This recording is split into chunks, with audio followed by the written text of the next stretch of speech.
जय हिंद दोस्तों।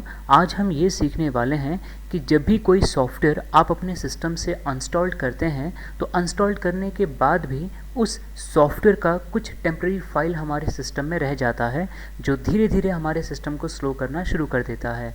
तो इंस्टॉल करने के बाद भी कुछ ऐसे स्टेप्स हैं जिन्हें आपको फॉलो करना बेहद ज़्यादा ज़रूरी है।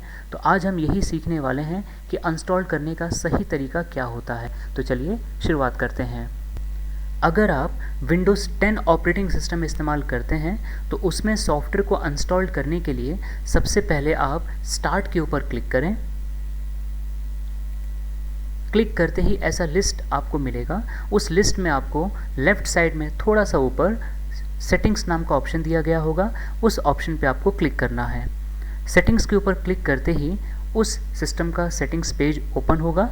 उसके अंदर आपको ऐप्स इस ऑप्शन पर क्लिक करना है। ऐप्स के ऑप्शन पे क्लिक करते ही आपको यहाँ पर तरह तरह के ऑप्शंस देखने को मिलेंगे। उस पेज के राइट साइड में थोड़ा सा ऊपर आपको प्रोग्राम एंड फीचर्स इस नाम से एक ऑप्शन दिया गया होगा, आपको उसके ऊपर क्लिक करना है।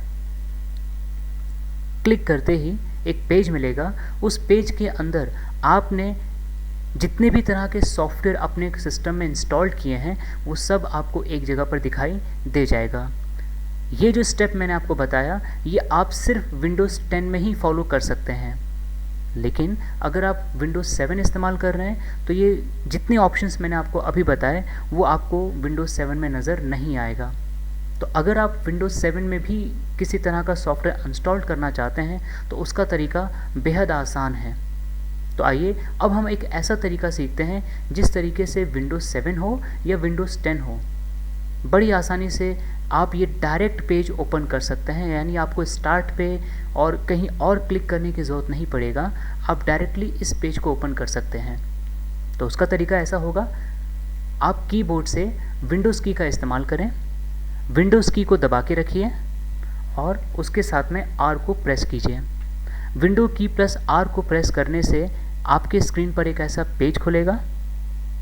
उस पेज के अंदर यानी उस बॉक्स के अंदर आपको एक कमांड टाइप करना होगा और उस कमांड का नाम है APPWIZ.CPL यानी application wizard control panel.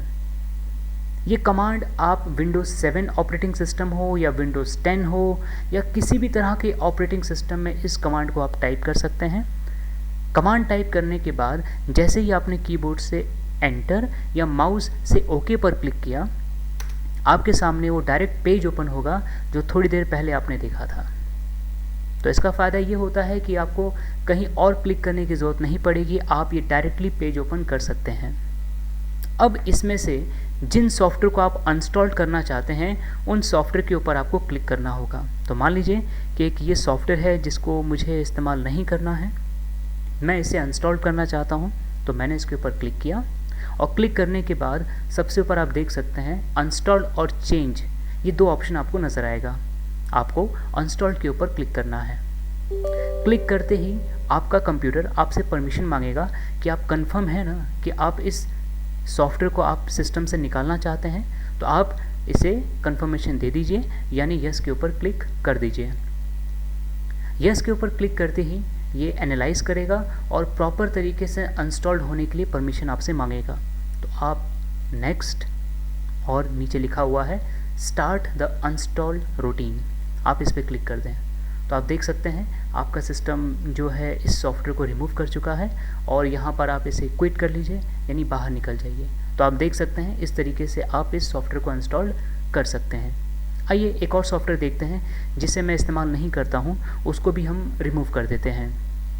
For example ये एक सॉफ्टवेयर है जिसका इस्तेमाल मुझे नहीं करना है, तो मैंने इसके ऊपर क्लिक किया, इंस्टॉल के ऊपर क्लिक किया और फिर से मेरे सिस्टम ने परमिशन मांगा है तो हमने यहाँ पर यस करके इसको परमिशन दे दिया।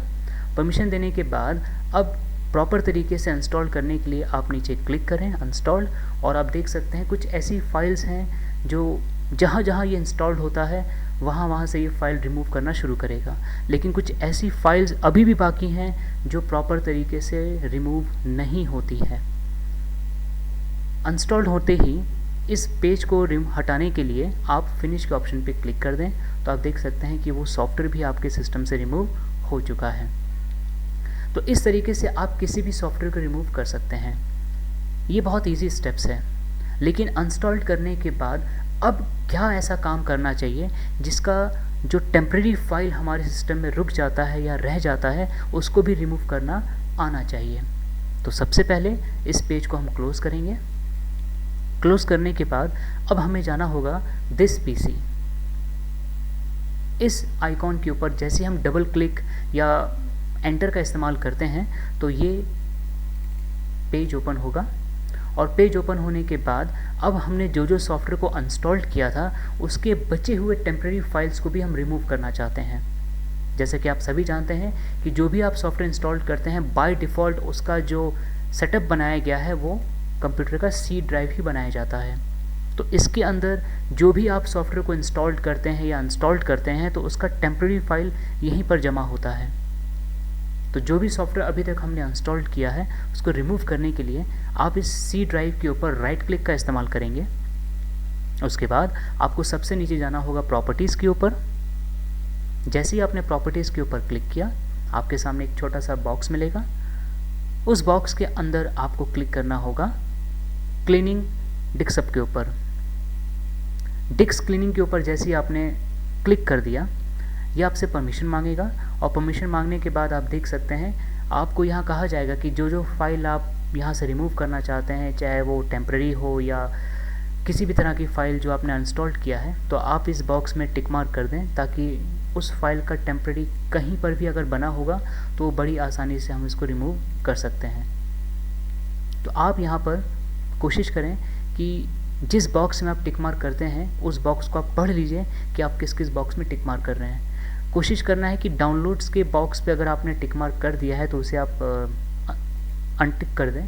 कई बार होता है डाउनलोड्स वाले हिस्से में हम काफ़ी इंपॉर्टेंट चीज़ें रखे होते हैं लेकिन हमें याद नहीं होता है, बट आप कोशिश करें कि डाउनलोड्स में आप टिक मार्क ना करें। जैसे कि आप देख सकते हैं कि डाउनलोड्स में मेरे कुछ फाइल्स हैं, अगर मैंने यहाँ पर टिक मार्क करके ओके पर क्लिक कर दिया तो मेरी सारी फाइलें रिमूव हो जाएंगी। सो मैं इससे टिक मार्क नहीं करूँगा। उसके बाद जैसे ही मैंने ओके पर क्लिक कर दिया तो ये कहता है कि आप श्योर है ना कि जिन बॉक्स में आपने टिक मार्क किया है वहाँ से मैं सारी फाइलें रिमूव कर दूँगा। तो आप ओके डिलीट फाइल्स के ऊपर आप क्लिक कर दें तो ये देख सकते हैं कि जहाँ जहाँ अनइंस्टॉल्ड किए हुए सॉफ्टवेयर का जो टेम्प्रेरी फाइल रह जाता है वहाँ से इस फाइल को रिमूव करना शुरू कर देगा। तो इस तरीके से ये पहला स्टेप कंप्लीट हो गया। उसके बाद इस पेज को आप यहाँ से क्लोज़ कर दें। क्लोज़ करने के बाद कीबोर्ड से फिर से आपको विंडोज़ की को दबा के रखिए और आर को प्रेस कीजिए। ऐसा करने से वही बॉक्स आपको मिलेगा। उस बॉक्स के अंदर आपको टाइप करना होगा टेम्प, TEMP। कीबोर्ड से एंटर दबाइए। परमिशन मांगेगा, इसे आप परमिशन दीजिए और कंटिन्यू पर क्लिक कर दीजिए। कंटिन्यू पे क्लिक करते ही आप देख सकते हैं यहाँ पर कुछ ऐसी फाइल्स हैं जो अभी भी कचरे के तौर पे आपके सिस्टम में जमा हुआ है। तो आप इसको भी रिमूव करेंगे। तो इसको रिमूव करने का सबसे आसान और बेहद शॉर्टकट तरीका है कंट्रोल दबाकर ए दबाइए, कंट्रोल+A, जिसे सेलेक्ट ऑल कहते हैं। आपको एक एक फाइल डिलीट करने की ज़रूरत नहीं है। कंट्रोल दबाकर ए प्रेस करेंगे तो सारा फाइल एक साथ सेलेक्ट हो जाएगा। और कीबोर्ड से शिफ्ट दबा के रखिए, शिफ्ट को दबा के रखिए और फिर डिलीट को प्रेस कीजिए। इस प्रोसेस को हम परमानेंटली डिलीट कहते हैं।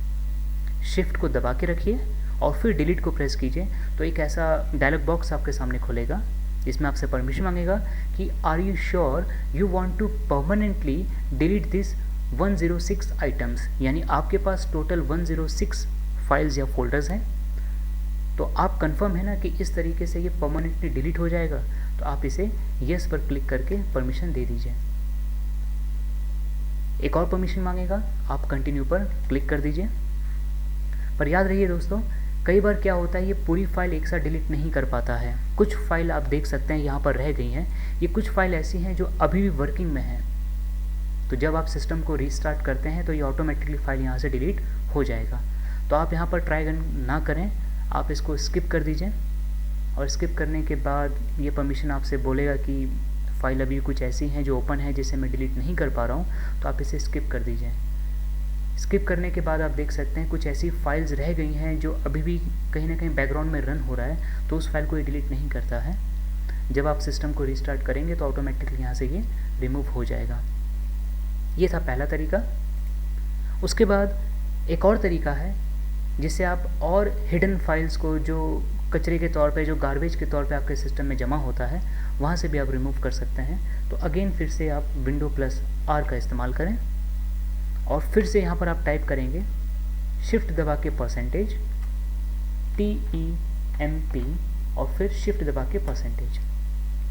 जैसे ही आप एंटर बटन प्रेस करते हैं एक पेज ओपन होगा और उस पेज में भी ये जो फाइल्स फोल्डर आप देख रहे हैं ये भी एक तरीके से गार्बेज है जिसको आपको अनइंस्टॉल करना होगा, यानी रिमूव करना होगा। तो कंट्रोल दबाकर A दबाइए, सेलेक्ट ऑल कीजिए, शिफ्ट दबा के डिलीट।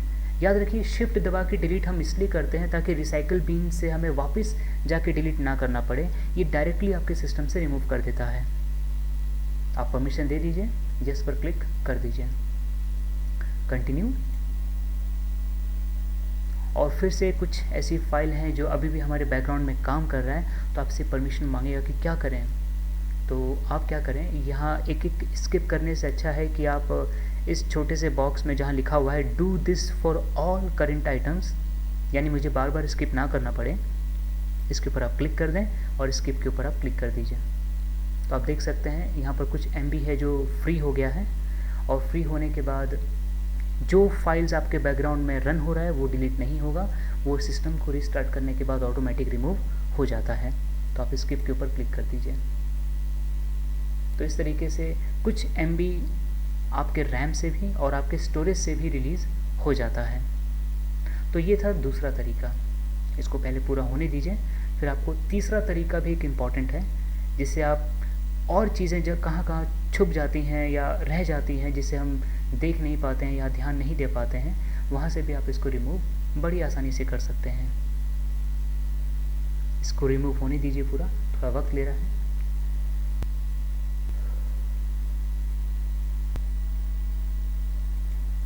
उसके बाद अब आपको एक और तरीका इस्तेमाल करना है जिसकी मदद से आप कुछ और फाइल्स को, जो टेम्प्रेरी फाइल्स हमारे सिस्टम में स्टोर हैं अभी भी, उसको आप रिमूव कर सकते हैं। तो उसके लिए फिर से आपको Windows+R करना है और आपको यहाँ पर टाइप करना है रीसेंट, RECENT। और जैसे ही आपने कीबोर्ड से एंटर प्रेस किया तो आपके सामने एक पेज ओपन होगा और इस पेज में वो सारी चीज़ें बताई जाती हैं जो आपने अभी अभी कुछ देर पहले ही जिसका इस्तेमाल आपने किया है, चाहे वो फ़ोटोज़ हों, वीडियोज़ हों, गाने हों, किसी भी तरह का चीज़ जो आपने जो थोड़ी देर पहले जो अगर आपने इस्तेमाल किया है या कुछ दिन पहले आपने इस्तेमाल किया है, वो सारे शॉर्टकट्स यहाँ पर बन जाते हैं। तो इसको भी रिमूव करने के लिए आप कीबोर्ड से Ctrl+A का इस्तेमाल करें और शिफ्ट डिलीट का इस्तेमाल करें। याद रखिए इसमें आपसे किसी भी तरह का परमिशन नहीं पूछेगा। जैसे आपने शिफ्ट डिलीट का इस्तेमाल किया, ये ऑटोमेटिक पूरा डिलीट हो जाता है। और एक लास्ट स्टेप ये है, इसको हम यहाँ से क्लोज करते हैं। और एक और तरीका है टेम्प्रेरी फाइल को रिमूव करने का, Windows+R कीजिएगा और यहाँ पर आपको टाइप करना है prefetch,